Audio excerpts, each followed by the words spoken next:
ଆପଣଙ୍କର ପରିତ୍ରାଣ ପ୍ରଭୁ ବୋଲି ସ୍ୱୀକାର କରୁଅଛନ୍ତି? ହଁ ମୁଁ ସ୍ୱୀକାର କରୁଅଛି। ଆପଣ କ'ଣ ସର୍ବାନ୍ତକରଣ ସହିତ ବିଶ୍ୱାସରେ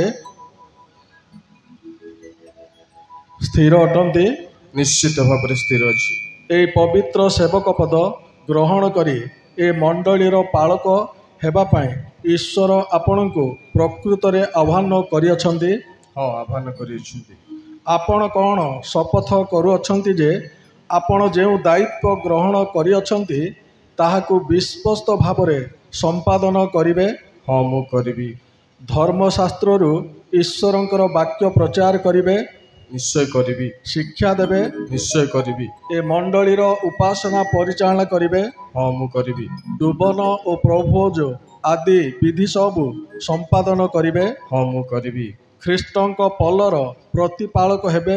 ହଁ ମୁଁ ପ୍ରତିପାଳକ ଏବଂ ହେବି। ସୁସମାଚାର ପ୍ରଚାର କରିବେ? ହଁ ମୁଁ କରିବି।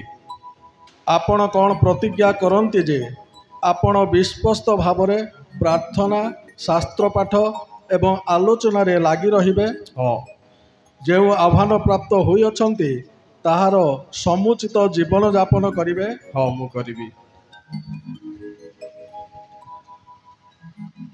ଯେଉଁ ଶକ୍ତିଦାତା ଈଶ୍ୱର ଅନନ୍ତ କାଳସ୍ଥାୟୀ ନିୟମର ରକ୍ତ ହେତୁ ପ୍ରଧାନ ମେଷପାଳକ ଅର୍ଥାତ୍ ଆମ୍ଭମାନଙ୍କ ପ୍ରଭୁ ଯୀଶୁ ଖ୍ରୀଷ୍ଟକୁ ଯେଉଁ ମୃତମାନଙ୍କ ମଧ୍ୟରୁ ଫେରାଇ ଆଣିଲେ ତାହାଙ୍କ ଦୃଷ୍ଟିରେ ଯାହା ସନ୍ତୋଷଜନକ ତାହା ସେ ଆମ୍ଭମାନଙ୍କ ଅନ୍ତରରେ ଯୀଶୁଖ୍ରୀଷ୍ଟଙ୍କ ଦ୍ୱାରା ସମ୍ପନ୍ନ କରି ତାଙ୍କ ଇଚ୍ଛା ସାଧନ କରିବାକୁ ତୁମକୁ ପ୍ରତ୍ୟେକ ସତ୍କର୍ମରେ ସିଦ୍ଧ କରନ୍ତୁ। ପ୍ରଭୁ ଗୌରବାନ୍ୱିତ ହୁଅନ୍ତୁ। ପ୍ରଭୁ ଆପଣଙ୍କୁ ଆଶୀର୍ବାଦ କରନ୍ତୁ। ଆପଣ ବସନ୍ତୁ। ବର୍ତ୍ତମାନ କୁମଳା ସିଂ ମଣ୍ଡଳୀର ସମସ୍ତ ସଭ୍ୟା ପୁଣି ଯେତେ ଏକତ୍ର ଅଛନ୍ତି ସମସ୍ତଙ୍କୁ ଠିଆ ହେବା ପାଇଁ ଆମେ ଅନୁରୋଧ କରୁଛୁ। ଆଉ ମଣ୍ଡଳୀ ନିମନ୍ତେ ମଧ୍ୟ ଆମମାନେ କିଛି ପ୍ରଶ୍ନ ପଚାରିବୁ, ଉତ୍ତର ଦେବେ।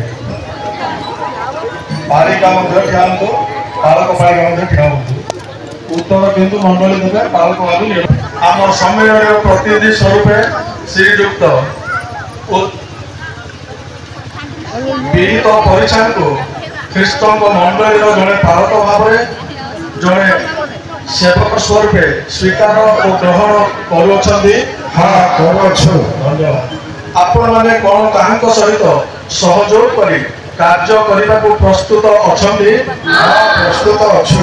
ଏବଂ ପ୍ରଭୁଙ୍କ ନାମରେ ତାହାଙ୍କୁ ଯଥୋଚିତ ସମ୍ମାନ ଓ ସମର୍ଥନ କରିବାକୁ ପ୍ରସ୍ତୁତ?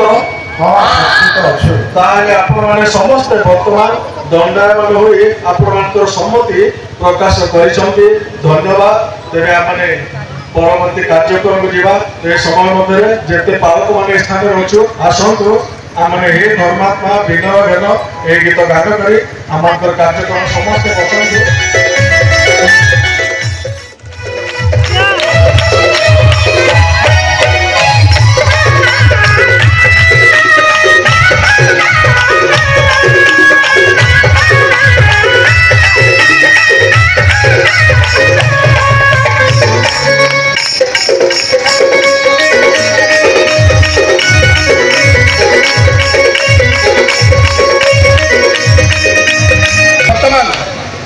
କିଛି ବିଳମ୍ବ ହେଉଛି ତଥାପି MSI କୁଇ ବାପ୍ତିଷ୍ଟ ମଣ୍ଡଳୀର ଚାଳକ ଏବଂ ପାଳକମାନେ ଆମ ଗହଣରେ ଉପସ୍ଥିତ ଅଛନ୍ତି। ପ୍ରିୟ ବନ୍ଧୁମାନଙ୍କୁ ଆମେ ଅଭ୍ୟର୍ଥନା କରୁଅଛୁ, ଆହ୍ୱାନ କରୁଅଛୁ ସେମାନେ ବେଦୀ ନିକଟକୁ ଆସିବେ। ସେମାନଙ୍କୁ ସ୍ଥାନୀୟ ମଣ୍ଡଳୀର ପ୍ରାଚୀନ ବନ୍ଧୁମାନେ ଯଦି ଅଛନ୍ତି ସେମାନଙ୍କୁ ସ୍ୱାଗତ ସମ୍ବର୍ଦ୍ଧନା କରିବେ।